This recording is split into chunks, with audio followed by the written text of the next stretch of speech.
Welcome to Our Hen House. This is Marianne Sullivan. And this is Jasmine Singer. And this week, Jasmine will be speaking with Aaron Rimmler-Cohen, who will be catching us up on some really important policy work going on at Farm Sanctuary that is focused on encouraging major shifts in our food system with a long-term goal, of course, of ending animal agriculture. Farm Sanctuary is doing some interesting stuff these days. Yeah, this is a very cool interview. He's super smart, and I just really enjoyed our conversation. So I am looking forward to that. And it's good to get my mind off of the rigmarole. You know, sometimes life is just busy and squished with too many things, and then it calms down, and I think I'm in the former right now. Yeah, you're really annoying right now. Like, you just constantly have something else you have to do. And here we are. We're actually doing this segment together. We usually do it over the internet, but my internet is down. I had to run over here to sit next to you. And then whenever we do it together, we start giggling. So be prepared for that. Maybe now that I've said it, we won't. So yeah, all you do is talk about, no, I can't do that. No, I can't do that. No, I have to do this. Like, that's not true. You're right. But next week, I am guest hosting 4 episodes of Connections, which is a talk show in Rochester that is on WXXI, which is the NPR station here. And Connections is a really thoughtful show, and Evan Dawson hosts it. He's completely brilliant. He's going to be out, and so I'm covering for him. And I'm having a blast putting these shows together, but it is definitely very all-consuming. And I don't understand how he does 10 episodes a week normally. No, he makes me feel like a complete loser. Like, yeah, I think that's his goal, actually. It's like my goal when I get on my Peloton. I'm trying to make other people feel good about themselves when they look at the leaderboard. And I'm yet enough. I was just saying, I am basically doing the world a favor by working out. So anyway, I'm in a good place. I've learned master control. I'm in a good place with it.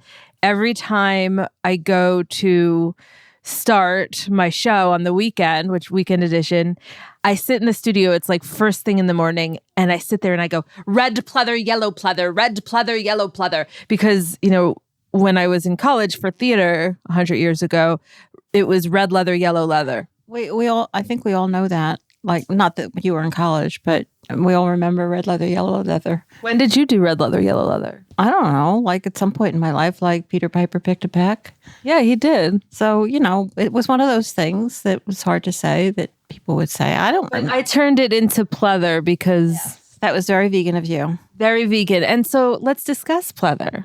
I was inspired by this thread I saw on Twitter, and it's talking about this article in The Atlantic by one Amanda Mull about pleather and, you know, all of the problems with pleather. Here's the quote from the article. "Here's the thing. So far, the only problem that's been solved in fashion is one of marketing. Pleather is still pleather, and its elevation as an unalloyed good shows how easily sustainability can be wielded as a thought-terminating cliche." Now, I mean, she probably has a point. I do see the term vegan leather all the time now, and I always get excited when I see it. And I do tend to think, yeah, it's probably better than the old stuff. And, you know, probably 99% of the time, it's not.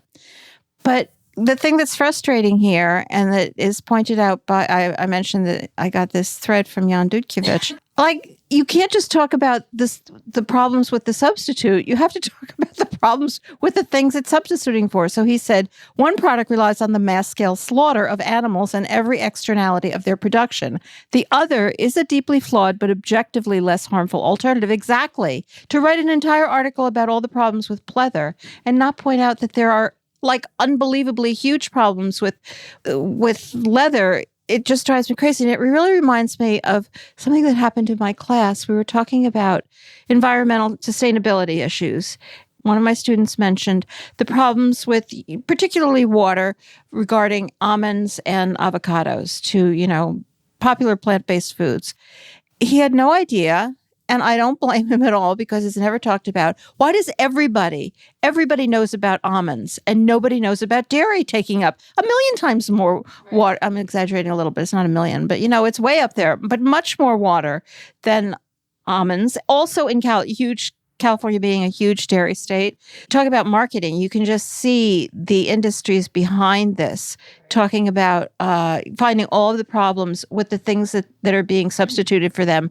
And, successfully getting people to ignore the problems with the things that are already there, that are destroying the earth and all the animals. Speaking of destroying the earth, I think I mentioned to you, I got an electric car about, I don't know, like a couple months ago. It's a lease. We've actually named the car Elise. Yeah. And I didn't know that. Yeah. Thank you. So anyway, I recognize all of the privileges and everything I'm saying right now. I just feel the need to say that sentence. But we're a one-car household. We ride our e-bikes in the summer. Okay.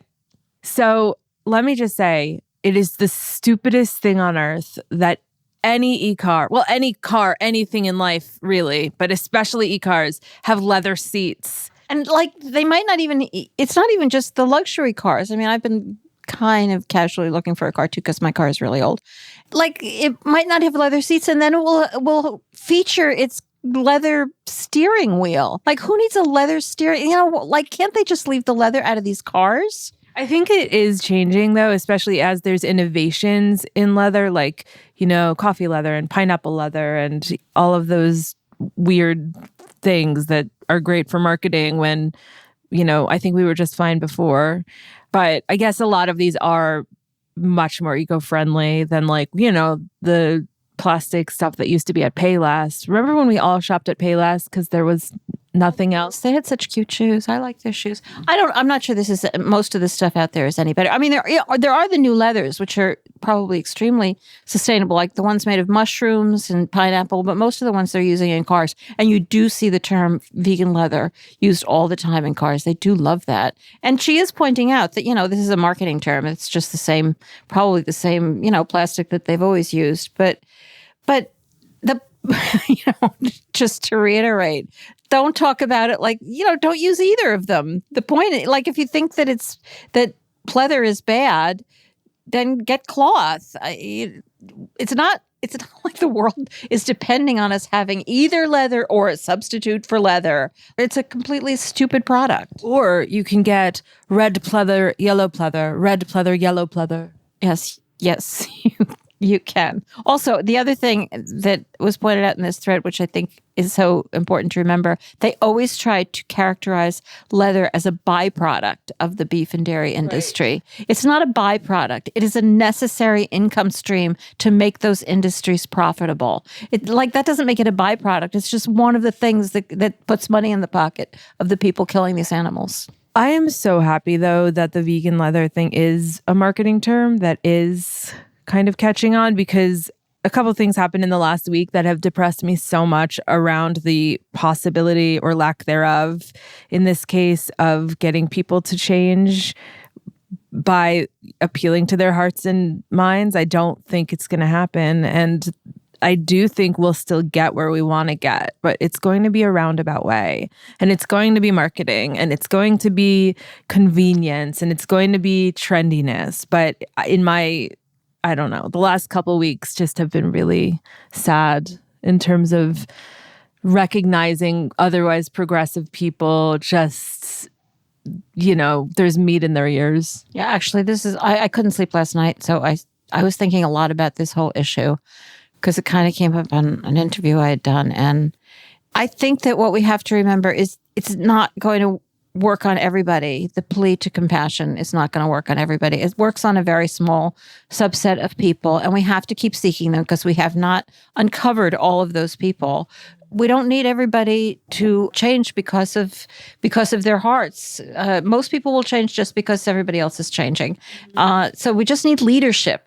The whole point in doing all of this and appealing to compassion is to find the leaders. I mean, I guess that especially occurs to me because I do teach, and, there are young people. You just see some of them just get it. Not that many, not a majority, but some of them immediately are like, oh, wow, this is awful. And others, they also think it's awful, but then they forget about it. I'm sure when they leave the classroom, it's just people are different. Most of them are fucks. Most of them are fucks or fox? Fox. Oh, okay, because your cat's name is Fox. Fox. To be a fox is a compliment in so many different ways. I love your sloth socks, by the way. Oh, thank you. Didn't you give them to me? Oh, I might have. Yeah, I guess that's why I love them. People might be thinking, what did she say? Sloth socks. They're socks that have sloths on them. I think you've just found the new substitute. Sloths? Sloth socks. Sloth socks. Yeah, you're right. All right, let's get to our interview because it's been a long time coming, and I really think the world of Erin's brain, and I'm really excited about sharing this interview with you. Yeah, absolutely.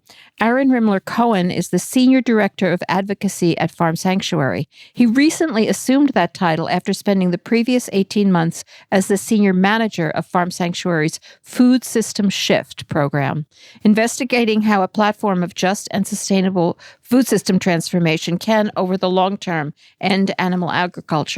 Aaron has previously worked in relevant director-level roles in politics, agriculture, and at a community-based food system consultancy in North Carolina, and has a Master of Public Policy degree from Duke University, where he also served as a co-instructor on well-being economics. And he will be joining Jasmine right after this.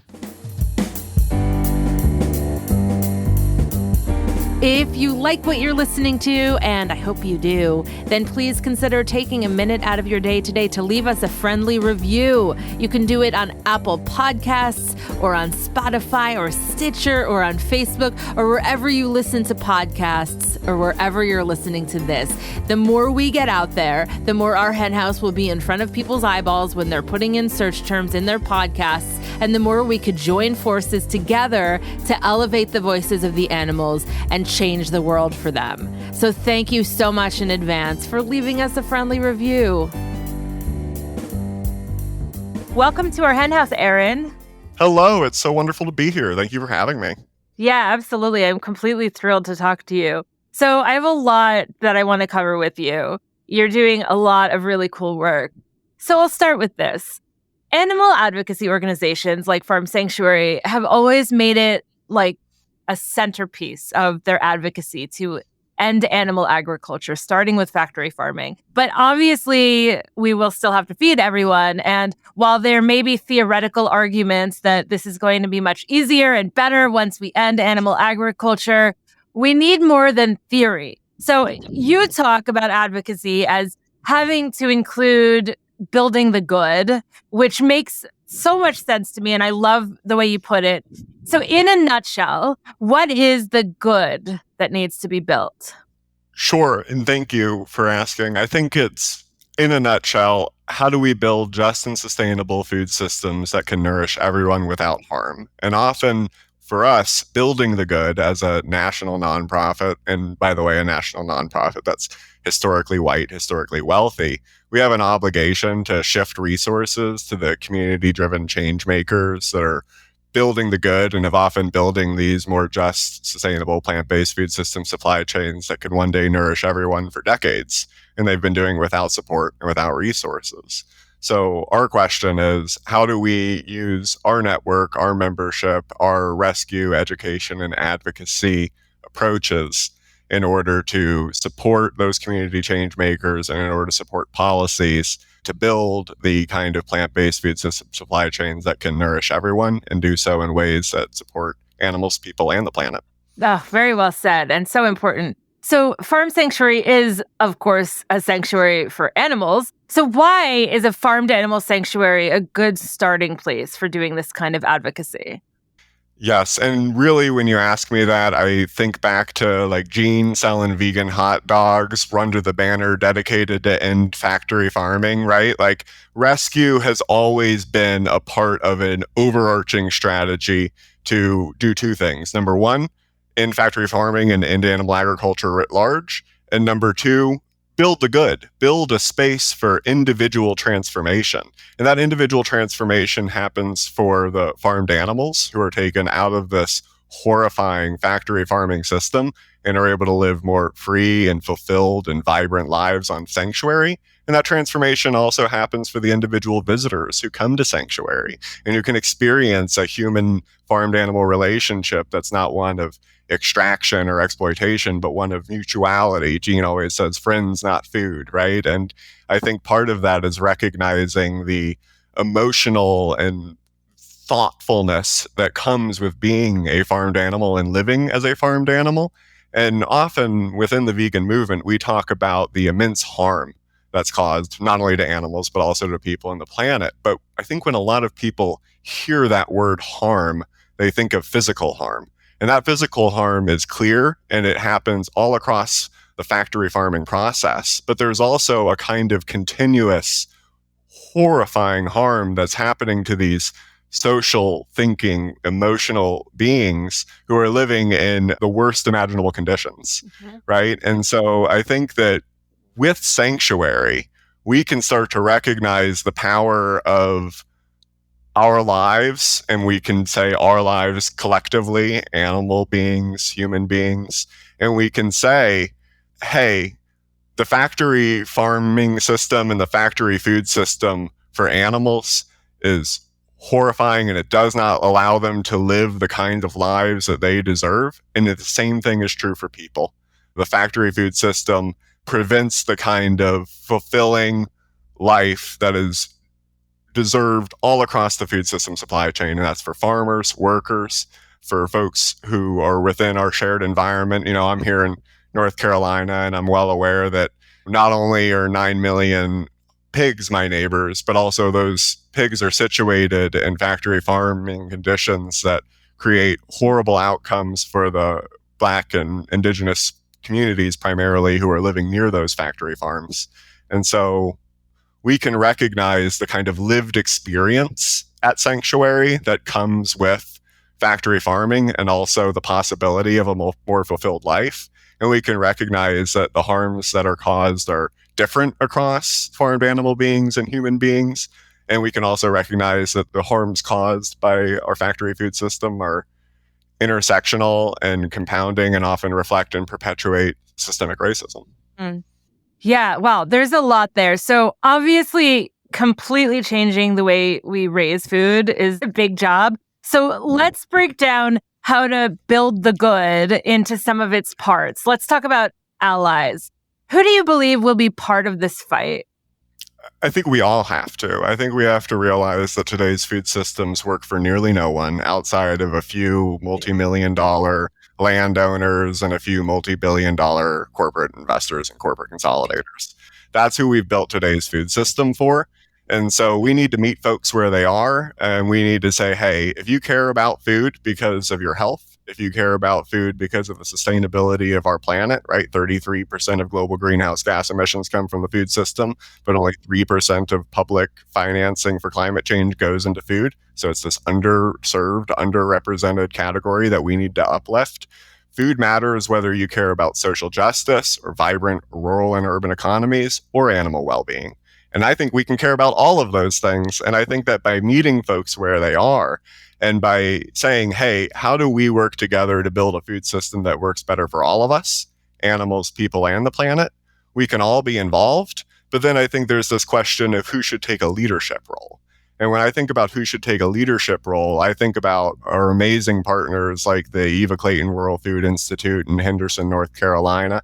They came out of the Green Rural Redevelopment Organization, which is this amazing Black-led micro farming enterprise that connects public aggregated distribution with, so basically getting a bunch of farmers together who wouldn't normally have enough crops to be able to sell it to market, and getting those crops together and selling them to the local schools, selling them to the local hospitals, selling them to the local child and adult care food facilities. And not only are they building health and wealth and racial justice, they're also building a food system that's predominantly plant-based and moving towards entirely plant-based, right? And I think we have to recognize that in order to end animal agriculture, that's probably, if we're being realistic, not a 2-year, not a 5-year journey to ending animal agriculture. I think about Gene again, it was 1986, and we've come a long way. But if we recognize that our ultimate goal is to end animal agriculture, we can pick up so many allies along so many steps of the way that can get us to food system supply chains that are not only 80, 90, 95, 99% plant-based, but also just and sustainable. And so I think about folks like the Eva Clayton Rural Food Institute. I think about folks like the Sakongush tribe in South Dakota who we're learning from and supporting. And I think about the ways in which we knew how to nourish everyone in ways that were symbiotic with our shared environment, and the ways in which that knowledge was lost. And it was lost by people who looked like me and sounded like me, and we're going to learn from folks predominantly who don't look like me and sound like me. But what we can do as Farm Sanctuary and what we can do as allies is meet folks where they are, learn from them, support them, and build a platform where we can all work together for food system transformation that works for all of us. So let's stick on this subject for a moment. I told you before we started recording that I used to be the campaigns manager for Farm Sanctuary. It was like more than 15 years ago at this point, I think. And I worked out of New York City.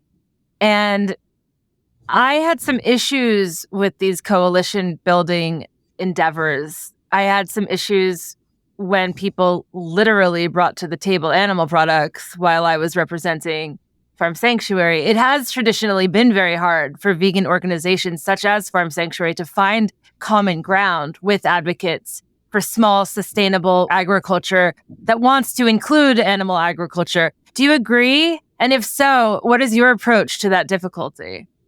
Absolutely. It's difficult, but also I think so much has changed over the last decade, and it's changed in ways that mean that not only do folks want us at the table, but they're also much more appreciative of our compassion, our kindness, and our values. I think that we are in a fundamentally different place, as whether you want to call it an animal-centered or a plant-based or a vegan movement, whatever you want to embrace as your identity, we are wanted at the table more than ever before. And I think what they want from us is, number one, for us to never forsake our own values, right? I tell them our long-term goal is to end animal agriculture, and our mission statement is to pursue bold solutions to end animal agriculture and foster just and compassionate vegan living. That's who we are. And if you can respect that, we can respect who you are and what you're trying to do for your community and what you're trying to do to build good for the food system that you see as nourishing folks without harm. And I think what's amazing and what I'm seeing is when you get in the room with them and you say, let's start with a foundation of respect and let's start with shared priorities and recognize how we might be able to accomplish some wonderful things by working together. If you start with that conversation, they get much more vegan, much more animal-centered, much more plant-based over time. And so they might bring animal product to that first meeting, but by the fourth, they're not. And by the sixth, they're talking about how amazing the plant-based vegan ravioli thing that they had was. And to see that kind of transformation requires being in the room, and it requires starting with respect. And I understand how difficult it can be for us as vegans to not center the emotionality that we feel and that we rightfully feel. But I think that in order to move towards the kinds of systemic change that we need to end animal agriculture, we have to embrace that meet you where you are approach that Gene always talks about. Totally agree, completely. So switching gears just a bit, subsidies are, as we all know, they're a huge part of the problem of keeping factory farms in business. So can you first talk about the big commodity subsidies and how they work? Yes. So the U.S. invests tremendous resources into our food systems, and most of them support, like I said, the billionaire investors and the millionaire landlords who own giant tracts of land in the Midwest and the Mountain West. And actually, the way in which our subsidy system works has changed a couple times over the last decade. But basically, what you need to know is they're going to help you on the front end to get loans that are subsidized by the public. And that means that they get really cheap debt to buy more land, to expand, to industrialize even further. And then they get guaranteed profits through essentially revenue-based insurance. And what revenue-based insurance is government or the USDA's phrase for, if you're not making a certain level of profits this year, we'll take care of you. And we only give it to basically corn, soy farmers. There's technically corn, soy, wheat, sorghum, cotton, sugar, those kinds of big commodities, but it's basically corn and soy. And why are we giving it to corn and soy? It's not the corn and soy that you're eating for the most part in the supermarkets. It's feed, it's fuel, and it's supporting industrial inputs for foreign countries. That's what we're subsidizing. And we're subsidizing it through cheap credit and through guaranteeing profits. And we do it for the industrial inputs that run our global food system, but we don't do it for the fruits and vegetables that actually nourish people. Do you have hope there, by the way? My book that came out a couple of years ago, it was called The Veg News Guide to Being a Fabulous Vegan. And when I was doing the chapter on the subsidies, I was like, I don't know, man, this is big. Like, do you have hope? So I look at the subsidies in a slightly different way. I think that the commodity crop and the big industry subsidies that we always talk about and that I just ran through are going to be the last thing that fall. It's going to be the last thing that kind of leads to the collapse of factory farming. I think the first thing that we can do in the meantime is set aside how horrible all of that programming is for just a second and set aside the credit and loan subsidies for a second. And 85% of our federal food investments are actually nutrition subsidies, school food service, and different other kinds of conservation services that I think can be shifted to better support food that nourishes people and supply chains that work for animals, people, and the planet. So, for example, those revenue-based subsidies, or if you look at the Environmental Working Group, how much you're spending in a given year by the U.S. taxpayer dollar, right? It's somewhere between $10 billion and $25 billion a year. And if it's a particularly bad year because of the weather or because of Trump's trade war, it might be $45 billion a year. But we spend $30 billion a year on our school food and associated child and adult care feeding services. And we spend 70 to, depending on the economic conditions of the country, $110 billion a year on SNAP, on nutrition assistance. And we can use those huge pots of money to incentivize plants and plant-based food purchasing, processing, and production that can build the supply chains that can nourish everyone. And then once we've got those big, robust plant and plant-based food system supply chains that are nourishing more people, that are more community-driven, that are more resilient, then we can go and we can say, we don't need these commodity subsidies anymore. Get rid of all of them. And then at that point, I think we have a political argument that says we can nourish everyone. And by the way, it's amazing, right? We do these commodity subsidies because Big Ag says they're feeding the world. This farm bill, that needs to be the number one lie that we take down, right? We can't even feed our own communities. Right. I care about getting to a world that is 100% plant-based, but I think the vast majority of people in the United States of America think we should be building food systems that nourish everyone. Mm-hmm.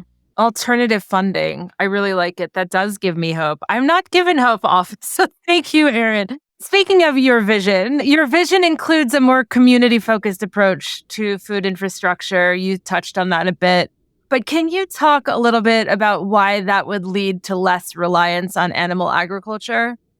Yeah, absolutely. And so I think we first have to just look at the communities that are doing this kind of community food infrastructure work. So Boulder, Colorado, for example, built a kitchen for its public schools, and it dramatically increased the amount of plants and plant-based food that went into the schools. And also for the animal product that it had, it prioritized animal welfare. It's one of the only schools in the country to actually prioritize animal welfare in its purchasing. So obviously that's not enough, right? We want to get to a place that's 100% plant-based, but in a world where we have municipalities prioritizing animal welfare as a stated priority, that's a world that can lead to real shared progress for everyone. And that's happening not just in Boulder, Colorado, which is, let's say, quite progressive. It's also happening in Missoula, Montana, and Pittsburgh, and in towns here in North Carolina and all across the country. It's a scalable model, and the way it works is it provides a purchasing point for plants and plant-based foods, right? We just got done talking about how plants and plant-based foods don't get all of the subsidies that come from the federal government. So what this does is it provides an anchor point for purchasing for farmers who are growing those plants and plant-based foods. And it also provides a processing point. Because what a lot of folks don't realize is that you might be getting sweet potatoes that were grown 3 miles away from your house, but those sweet potatoes might have been processed 300 miles from the farm. So that's still 600 miles of food travel for those sweet potatoes, and it makes no sense. And it's because we don't have the kinds of supply chains that can support plants and plant-based foods. So when we think about community food infrastructure, like kitchens for schools, like food hubs connected with local processing facilities, what we're doing is we're building the supply chains that can support plants and plant-based foods that can nourish everybody without harm to animals, people, or the planet. Okay, so to summarize those points that you recently made, what support do you want to see the federal government give for this shift? Yeah, 3 things. Number 1, we can pass Susan Collins' School Food Modernization Act. It's a Republican bill. It's a great bill. It's a good start. Number 2, we can give schools and community-based organizations access to the kind of subsidized credit that we give all of the industrial farmers. So that means municipal bonds that are cheaper for food infrastructure. And that also means social impact bonds to achieve the kind of food system transformation outcomes that we want to see in the world. Those kinds of social impact bonds are working in child services, in carceral services, in terms of reducing recidivism, not in terms of actually getting out of our carceral complex, but that's a different conversation. And so let's give communities the long-term support that they need to build this infrastructure. And that means loans, and that means the kind of grants that exist in Susan Collins' School Food Modernization Act. Okay, and then so that was my second question, which is to, just so that we're totally clear, to summarize the role that school food has in this shift. Yeah, so school food is something that we spend tremendous money on at the federal level, but we all have choices at the state and local level about how we can make those procurement choices. And so we can do 2 things. We can give schools and communities the money that they need to build the infrastructure to actually process plants and plant-based foods. And we can also incentivize plants and plant-based foods. So like take a look at Michigan. They're doing an amazing program where they subsidize in-state fruits, vegetables, and legumes. So 10 cents a meal for Michigan farmers, right? If that's a nationwide policy, schools have better incentives to buy local fresh produce and also legumes as a replacement for protein. And that passed in Michigan with Farm Bureau support, by the way. Oh, interesting. So it's possible. Everything you're saying is possible. You're not just a philosopher who's like, maybe we could do this if that happened. No, I mean, yeah, I cited a Republican bill, a Farm Bureau policy in Michigan, and a really wonky loan proposal. And I think that's the thing that we need to kind of recognize is that we can fight against factory farming, but to actually start shifting resources to build the plants and plant-based food system supply chains that we need, it's going to take kind of wonky, insidery sounding policies to start shifting money and start shifting resources to go to where it needs to go to work for everybody. So what about the Healthy Future Students and Earth Pilot Program Act? I know that Farm Sanctuary is supporting that bill. What is it? Yeah, it's a beautiful bill. And I think that it's exactly the kind of pilot program that, if scaled, could also lead to anchoring plants and plant-based foods as an option for every child in America. So basically what it does is it provides money to start scaling for 50 schools across the country, I believe was the last version of the bill, to provide plants and plant-based foods as an option for any student who asks for it. And it's an amazing bill because it not only provides grant money, but it also provides support for the kinds of infrastructure needs that we were just talking about. And I think, by the way, it's also a wonderful way to organize with farmer, environment, justice-centered organizations who recognize school food as an important priority for them as well. Excellent. How would you keep it plant-based? So the Healthy Future Students and Earth Pilot Program Act is an exclusively plant-based. Fascinating. So okay. The meals are required. And I think that's the difference between the Michigan policy, which is a 10-cent incentive, and it doesn't require every meal to be fully plant and plant-based. So that's passable in the short term. And then the Healthy Future Students and Earth Pilot Program Act, that's required to be plant and plant-based. And that's, I think, a beautiful long-term solution. So when is the next farm bill, and what are you advocating for? Absolutely. So the Farm Bill is this year. It happens every 5 years. And basically, the way to think about it is it's 85% nutrition assistance and then 15% factory farm bailout. And so we're saying, number one, stop the factory farm bailout, pass Earl Blumenauer, Cory Booker, Shelley Pingree's Food and Farm Act. It's a great alternative. In 2017, Friends of the Earth promoted it. ASPCA called it the most important animal-centered piece of legislation that year. The Food and Farm Act is a great alternative to the Farm Bill. And then number two, let's build in fruit and vegetable incentives into SNAP purchases for everybody. So if we know that 85% of the Farm Bill is SNAP, is nutrition assistance, why shouldn't every person in the country, no matter where they shop, whether it's a farmer's market or a grocery store, get 30 cents cash back for dried, fresh, frozen fruit and vegetable purchases? It's a common sense policy. It scales a Massachusetts pilot that worked in 2010. The Biden administration just said fruits and vegetable incentives is his number one priority. I say we hold his feet to the fire on that one and give fresh, dried, frozen fruit and vegetable incentives to every person on SNAP in the country, no matter whether they're close to a farmer's market or not. Totally. And by the way, I'm completely on board, obviously, with the idea that plant agriculture should replace animal agriculture. I mean, bring it on. But can you explain why you think that in order to achieve that, we should favor small farms over big, perhaps corporate farms? Like, isn't big potentially more efficient? Sure. So I think we do need a mixed approach. So I would never say that we need an exclusively community-driven food system, right? We had an agricultural system in the late 19th century, early 20th century, where 50% of people were farmers. We're not going to go back to that. But number one, currently, the industrial crop production that happens in the United States causes immense harm to farm workers and immense harm to our environment. And we need to be okay saying that crop production today isn't perfect.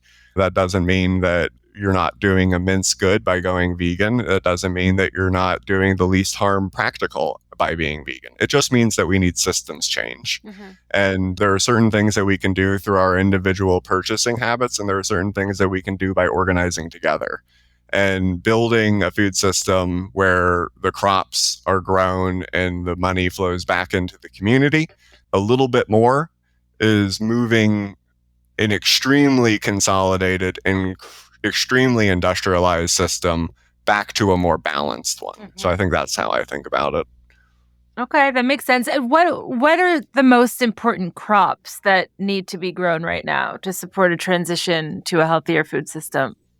Yeah, so I think that there's two sets of crops. There's the crops that nourish people directly, so that's fruits, vegetables, legumes, grains that are going to nourish people and aren't currently incentivized. And then there's the kind of inputs that can support plant-based meats. And we haven't talked about plant-based meats yet, but I do think if we just step back and say, hey, what are all of the different opportunities that we have to meet folks where they are and to start shifting preferences? Plant-based meats could be in the future potentially useful. But also, if we step back and say, what are our big strategies for getting to an environmentally sustainable, decarbonized future? We have two strategies in this country. Number one, electrify everything. And number two, create carbon sinks. And plant-based meat production is essentially the electrification of meat production. It fits in perfectly with what the environmental advocates want. And by the way, on the carbon sink, we don't need to wait for direct air capture. If we set aside 10% of U.S. farmland in this country to support agroforestry, that would sink 30% of all U.S. greenhouse gas emissions. Not 30% of food system emissions, 30% of all U.S. greenhouse gas emissions by setting aside 10% of U.S. farmland for our agroforestry. So the food system can be this amazing carbon sink getting us to a decarbonized future, and we need to grow crops that can serve as inputs to plant-based meats in that way, in addition to the fruits, vegetables, legumes, grains you might be thinking about. I love that. I just want you to know that I want the last 30 seconds of our conversation to play on repeat in my house. So I was just going to ask you how climate change enters into this conversation, but you did sort of just cover it. Is there anything else you want to add about that? Yeah, just that our environmental crises are both local and global, right? Factory farming is a problem not just because it's accelerating climate change, but also because it's poisoning people's water and poisoning people's air and causing immense harm to people, and often in ways that reflect and perpetuate structural racism. And whether it's the Des Moines Water Works suing the national pork producers for what they're doing to their rivers and streams, or what's happening here in North Carolina, the environmental crises that are caused by factory farming are about water and air and soil in addition to climate. And we need to be thinking about it as such if we want to build allies and meet folks where they are. Mm-hmm. What is the Food System Shift Trust? Yes. So this is, I think, both a short-term pilot project and a long-term idea. So the short-term pilot project is, number one, how can we support great community-driven organizations that can potentially start to scale these more just, sustainable, plant-based food system supply chains? How can we support them, and how can we learn from them? And so the Eva Clayton Rural Food Institute in Henderson, North Carolina is one of those partners. The Sikongu Community Development Corporation, which represents the Sikongu tribe in South Dakota on the Rosebud Reservation, is another partner. And so right now what we're doing is shifting monetary resources and understanding how we could start to build both community-driven and more national food system supply chains around their members and around their production approaches. And then number two, I think that over the long term, we need, as vegans, a vehicle to not just invest our money as consumers, but to invest our money ethically as investors. Usually we typically say like, oh, I'll put it into my 401k or my index fund and I'll forget about it. Mm-hmm. And what we forget when we do that is we're reinvesting in the entire US economy, which often means reflecting and perpetuating all of the harms that come with, in particular, food production in the United States. And so what we're trying to do with this Food System Shift Trust is build a real estate investment trust component that is going to allow vegans 2 years from now, 3 years from now, all across the country to say, hey, 5% of my investment savings, I want to go into this trust that's going to help transition land ownership and transition land use to be just, sustainable, and plant-based. I love that. Yeah, I think that, and it's also, it can embolden activists, it can embolden vegans to be able to feel like we can do something. So would the land held by the trust be completely free of animal agriculture? Yes. So I think we're still working out exactly how the details of a food system shift trust could work. And also, who owns land and who possesses land is a question of both our food system supply chain outcome goals and also questions of justice. So, for example, we're not requiring that everything that the Sikongu tribe does within their community be fully plant-based. That would not be respecting their cultural heritage. It would not be respecting their food sovereignty. But what we do request is that any of our resources and any of our support only support plant-based food. That's how we've started to build this sort of common ground in a technical way. But we actually haven't gotten to the point where we're buying land or shifting land. And one of the tools that we've been building out in a different capacity is called a compassion easement.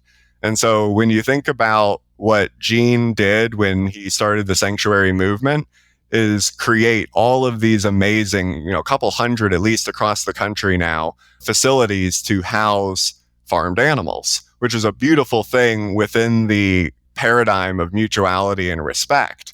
But what we realized was if you don't have a good succession plan, and if you just said, hey, how should this land be used? The land could be sold to future animal agriculture farmers. And that is the last thing we want. So one of the tools that we've been designing is called a compassion easement that would prevent animal agriculture or the exploitation of animals on the land in perpetuity in a way that's legally enforceable. And so we can apply that on our own land because obviously those are our own values, and we can test that with other sanctuaries across the country. And I think ultimately we can get to a place where we're fully respecting our values of having a fully plant-based vegan food system supply chain, even as we're working with partners who might be 80, 90, 95% of the way there. So you've talked in this context about Farm Sanctuary achieving shift, i.e., sustainable, healthy, interconnected, frontline-led transformation. Why is there nothing specifically about animals within those stated goals?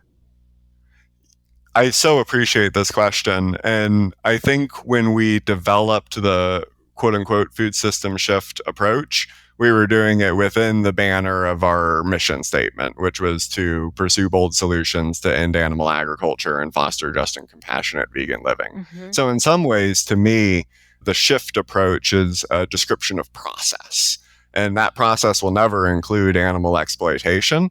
And I think part of what that shift approach does is it also starts to get at an act of shifting financial resources, social resources, political resources away from the national nonprofits who have typically fundraised for self-perpetuation as much as for impact to support the community-based organizations that are actually building the just, sustainable, plant-based food system supply chains that can one day nourish everyone. Mm-hmm. So when will it launch? So the pilot projects have already launched. You're hearing this in April, so that means we are 4.5 months in pilot partnerships. We've shifted resources. We're learning how they're being used. Already, we've seen incredible outcomes. So, for example, we provided seed funding to the Eva Clayton Rural Food Institute. They had their kickoff, bringing together more than 200 farmer, funder, worker, environment, justice, community-driven organizations, animal-centered organizations, all together under one roof to talk about how can we accomplish 3 goals: sustainable farmer opportunity, land justice, and nutritional security. And they framed all of that, plants and plant-based foods, as critical means to accomplish those shared ends. If I didn't know better, if I were listening, I would think this is a collection of vegans talking about vegan proposals. But I think the fact that they're not embracing necessarily the label as a vegan or a plant-based organization, if you're building towards those outcomes, I think that we should be thrilled by that,